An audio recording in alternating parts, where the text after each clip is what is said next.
after the 25th wing ceremony in Skyloft.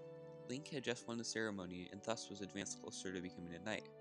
However, as he was flying around Skyloft with his best friend Zelda, she had been sucked under the clouds to the surface by a large black tornado, with no trace of her left behind.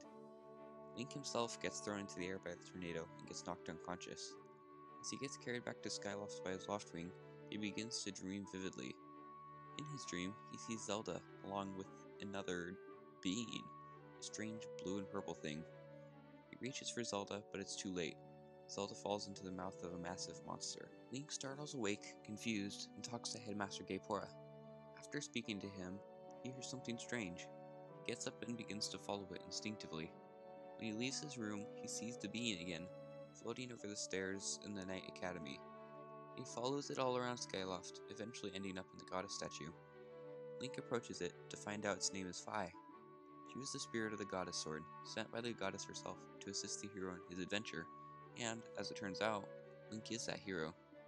Now, Fi is your typical Zelda companion. She gives hints about where to go next, warns you when your health is low, and is overly helpful sometimes, although she does have a considerably less annoying voice than Navi. However, today isn't the day to talk about her adventures with Link and Skyward Sword. No, today I'm talking about her potential appearance in Breath of the Wild sequel. Now, I hear you saying, but Nintendo has never brought back a companion from their Zelda game before.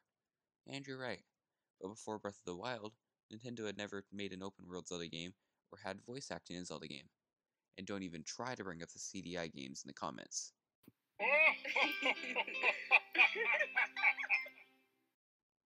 Since Breath of the Wild has tried out so many new ideas, maybe they will bring this one back as well. Alright, let's get in the video. For the purposes of this video, I'm going to skip talking about most of the game and go straight to the ending. Fi has one of the best and most emotional endings, almost, but obviously not quite, rivaling Midna's ending in Twilight Princess. At the end of the game, Fi says her final goodbyes to Link and his friends, and then seals herself in the Master Sword, her job complete. So we know that Fi is still in the Master Sword, waiting, likely serving the other Links in unspoken ways. After the tens of thousands of years after Skyward Sword, however, we once again hear her speak. During the final memory of Breath of the Wild, we can see that as Link is dying, the Master Sword glows, giving Zelda knowledge of the Shrine of Resurrection, in order to save the hero's life.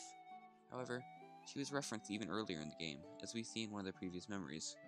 Link and Zelda are walking down the road, with Zelda telling Link what they're going to do, when suddenly she stops and asks Link, "Tell me the truth.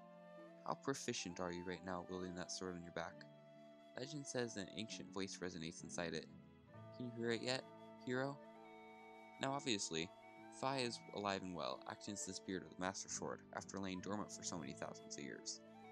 One interesting thing to note is that one of the main gimmicks of Skyward Sword was the Skyward Strike, a holy beam of light produced by pointing your sword at the sky.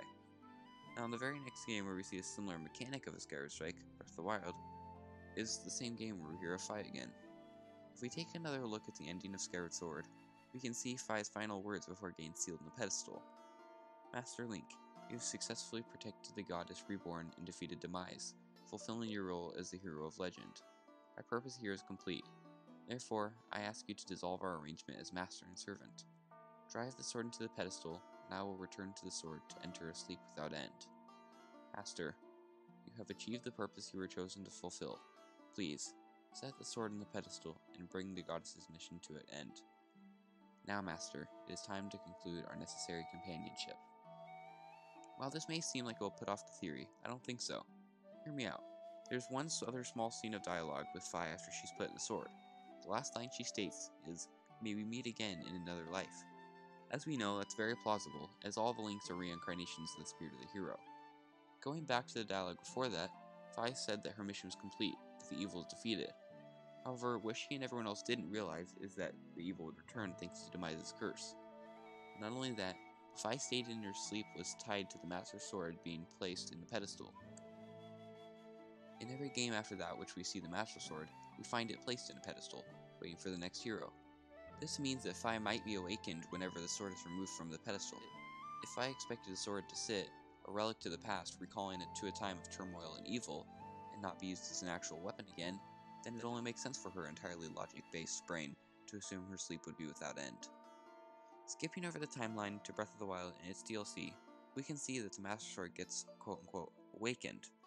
Now, IG Aonuma said that the reason they decided to come out with a sequel to Breath of the Wild was because they had too many DLC ideas to cram into one game. It would make total sense if they wanted to add more to Fi's story on Breath of the Wild, starting with the Trial of the Sword and expanding it into more, but the developers just felt that would cram the world too much. We know there was supposed to be more to the DLC of Breath of the Wild, so maybe more to the story of Master Sword's awakening. Anyways, we can expect the sequel to build off of a lot of stuff we learned about in the first one, so I feel like we'll have some impact on the story. Considering how much Fi is referenced and how major of a plot point she's in, it almost doesn't make sense for her to be included in some way in the sequel. Well, thanks so much for making it to the end of the video. It feels really good to be making theory videos. What do you think about the theory? Do you want to see Fi return? If not, who are your favorite Zelda companions that you would like to see come back? If you enjoyed this video, be sure to check out some of my other videos. If you enjoy my content, then feel free to like and subscribe. Turn on the notification bell so you don't miss any more future videos. Not to mention, I'm closing in on 50 subs and would love to reach that soon. Be sure to follow me on Instagram and Twitter, as I post interesting stuff on there sometimes. I'll catch you later. Until next time, I've been Triforce Truths, and I'm out.